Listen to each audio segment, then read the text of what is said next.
Connais-tu la chronologie entière du DCU? Je ne pense pas. Eh bien, je vais te la raconter.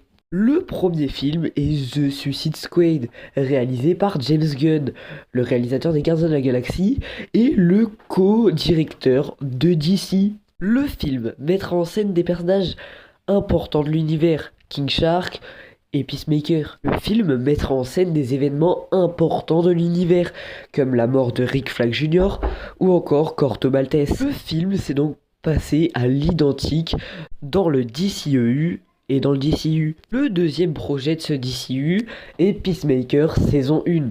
Il met en scène des personnages déjà vus dans The Suicide Squad comme Peacemaker, Emilia Harcourt et John Economos. Faudra remplacer juste quelques événements comme l'apparition de la Justice League qu'on remplacera par le Justice Gang. Le troisième projet, c'est Creature Commandos, une équipe de monstres dirigée par le père de Rick Flag Jr., Rick Flag Senior. Il me demandait pas pourquoi, dans l'animé, a des cheveux gris, contrairement à live action où il a des cheveux bruns.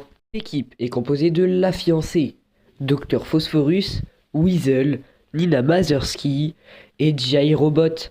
Leur but était de capturer Circe, une Thémiskyrienne qui est magicienne qui voulait s'en prendre à la princesse du Pokolistan, Ilana Rostovich. Rick Flag tombe amoureux d'elle. C'est pourquoi, quand Circe va révéler à Amanda Waller que Ilana va détruire le monde, il ne veut pas. Il part donc à la recherche du professeur qui a annoncé que c'était vrai, et tombe sur Eric Frankenstein. Tous les deux, ils trouvent que la professeure est morte et que la vraie professeure était remplacée par Clayface. Frankenstein part donc prévenir le commando, vu que Rick Flag est blessé à mort par Clayface. Mais en arrivant, la fiancée le tue. Ce qui est bien, c'est que la princesse ne meurt pas, parce que Waller arrive à arrêter le commando.